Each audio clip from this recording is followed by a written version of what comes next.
श्री स्वामी समर्थ. तुम्हा सर्वांचं माझ्या चॅनलमध्ये मनापासून स्वागत आहे. तर बघा, आता काही दिवसांमध्ये 2026 म्हणजे नवीन वर्षाची सुरुवात होणार आहे. 2025 जे आहे ते संपणार आहे. 8 दिवस राहिलेले आहे. तर यामध्येच बघा 2026 ची सुरुवात म्हणजेच पहिलाच दिवस जो आहे तो गुरुवार आहे, आपल्या स्वामींचा दिवस आहे. आता ज्यांनी कोणी 2025 मध्ये काही सेवा केल्या नसतील किंवा त्यांच्याकडनं काहीही स्वामींची सेवा घडली नसेल तर त्यांनी आवर्जून 2026 मध्ये स्वामींची सेवा करायची आहे. आता स्वामींची कुठल्या कुठल्या सेवा आहेत, काय काय सेवा आपल्याला करायच्या असतात, याबद्दलची संपूर्ण माहिती मी तुम्हाला आजच्या व्हिडिओमध्ये सांगणार आहे. व्हिडिओ पूर्ण बघा जेणेकरून तुम्हाला संपूर्ण माहिती मिळेल. जर तुम्ही चॅनलवर नवीन असाल तर चॅनलला सबस्क्राईब करायला मात्र विसरू नका आणि व्हिडिओला लाईक करायला मात्र विसरू नका.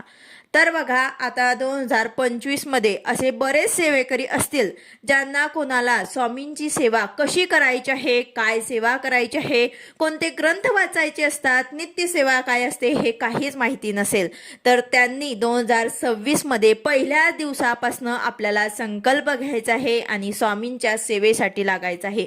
स्वामींची सेवा केल्याने काय अनुभव येत असतात हे जे सेवा करत असतील त्यांना माहितीच आहे, पण तुम्ही सुद्धा ही सेवा करून बघा. अत्यंत महत्त्वाची सेवा म्हणजेच आपल्याला नित्य सेवा करायची आहे. पहिली जी पायरी असते स्वामींची सेवा करण्याची ते असते म्हणजे स्वामींची नित्य सेवा करणे. स्वामी चरित्र सारामृत हा ग्रंथ जो आहे तो आपल्याला दिंडोरी प्रणित केंद्रामध्ये उपलब्ध होऊन जातो. तो ग्रंथ आपल्याला घ्यायचा आहे. 3 अध्याय आपल्याला रोज आणि त्याचबरोबर 11 माळी श्री स्वामी समर्थ हा मंत्र जप आपल्याला करायचा आहे. आपल्याला हा जो ग्रंथ असतो यामध्ये 21 अध्याय असतात. 3 अध्याय रोज आपल्याला पठण करायचे असतात आणि 11 माळी श्री स्वामी समर्थ हा मंत्र आपल्याला जप करायचा असतो. हे एकदम साधी आणि सोपी सेवा आपल्याला सुरू करायची आहे. ज्यांनी कोणी आतापर्यंत ही सेवा सुरू केली नसेल त्यांनी आवर्जून या नवीन वर्षापासून सुरुवात करायची आहे. स्वामींच्या सेवेमुळे तुमच्या आयुष्यामध्ये काय घडतं हे तुम्ही सुद्धा अनुभव करू शकतात. तर बघा, यानंतर येतं, जर आता तुम्ही ही सेवा करत असाल तर तुम्हाला दुसरी सेवा करायची आहे. दुसरे ग्रंथ आपल्याला पठण करायचे आहे. आपल्या कुलदेवीची सेवा कशी करत असतात, दुर्गा सप्तशती ग्रंथ असतो, त्याचबरोबर आपल्या कुलदेवांची सेवा असते, मल्हारी सप्तशती ग्रंथ असतो, त्याचबरोबर आपल्या पित्रांची कशी सेवा करायची आहे. पित्रांसाठी आपल्याला एकादशीच्या दिवशी संक्षिप्त श्रीमद भागवत हा ग्रंथ आपल्याला पठण करायचा असतो. त्याचबरोबर गुरुचरित्र पारायण आपल्याला कसे करायचे असतं हे सुद्धा आपल्या मार्गामध्ये सांगितलं जातं. आता ज्यांनी कोणी सेवा केली असेल किंवा त्यांना माहिती असेल तर आताच मार्गशीर्ष महिन्यामध्ये दत्त जयंती निमित्त अखंड नाम जप यज्ञ सप्ताह संपन्न झालेला आहे. त्यामध्ये गुरुचरित्र पारायण त्याचबरोबर अखंड नाम जप यज्ञ ही सेवा आपल्याकडनं स्वामींनी पूर्ण करून घेतलेली आहे.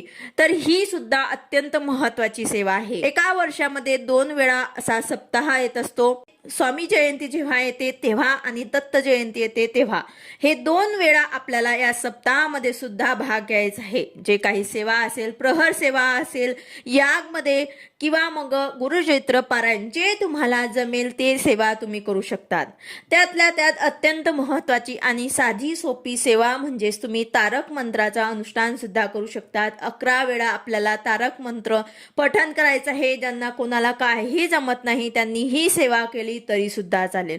तर अशा प्रकारे अनेक प्रकारच्या सेवा आपल्या मार्गामध्ये सांगितल्या जातात आणि त्यातल्या त्यात आपल्या मार्गामध्ये 18 विभाग असतात. गुरुमाऊली प्रत्येक वेळा आपल्याला सांगत असतात की 18 विभागामध्ये काय काय सेवा होत असतात किंवा काय काय असते. त्यामध्ये प्रश्न उत्तर असतील, विवाह संबंध असेल, वास्तू वगैरे असेल, अशा अनेक प्रकारचे विभाग सुद्धा आहे. यामध्ये सुद्धा तुम्ही सहभागी होऊ शकतात. त्याचबरोबर सर्वात महत्त्वाचे म्हणजेच आपल्या जवळपास जर स्वामी समर्थ महाराजांचं केंद्र असेल तर तिथे आरतीला उपस्थित होणं अत्यंत महत्त्वाचं आहे. तुम्ही सप्ताहामधनं 1 वेळा जरी तुम्ही आरतीला उपस्थित राहिला तरी तरी सुद्धा तुमचे अनेक प्रश्न जे आहे ते मार्गी लागतील. तर अशा प्रकारे नवीन वर्षाची सुरुवात जी आहे त्या आपल्याला स्वामींच्या सेवेने करायची आहे. तुम्ही कुठलीही सेवा करू शकतात. नवीन वर्षाची सुरुवात जी आहे ते अत्यंत शुभ दिवशी होत आहे. 2026 मध्ये गुरुवारी पहिला दिवस असणार आहे. तर या दिवसापासून आपल्याला सेवेला सुरुवात करायची आहे. त्याचबरोबर तुम्हाला काही प्रश्न असतील तर ते सुद्धा आपल्या मार्गामध्ये सोडले जातात. कुठल्याही प्रकारची अडचण असेल तर ते सुद्धा आपल्या केंद्रामध्ये तुम्ही जर सांगितलं तर त्यावर तुम्हाला उपाय सांगतात, त्यावर तुम्हाला सेवा दिली जाते. ते सेवा जर तुम्ही मनाने केली तर तुम्हाला अनुभव सुद्धा येत असतो. तर अशा प्रकारे नवीन वर्षामध्ये आपल्याला स्वामींची सेवा करायची आहे. ज्यांनी कोणी आतापर्यंत स्वामींची कुठलीही सेवा केली नसेल किंवा त्यांना काही माहिती नसेल त्यांनी आवर्जून या नवीन वर्षामध्ये नित्य सेवेला सुरुवात करायची आहे.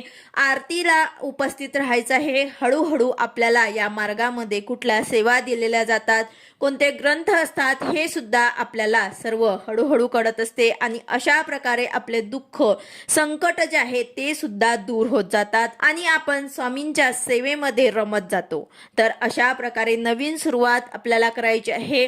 व्हिडिओ आवडला असेल तर लाईक करा, शेअर करा, सबस्क्राईब करा. भेटूया अशाच नवीन व्हिडिओ सोबत. श्री स्वामी समर्थ.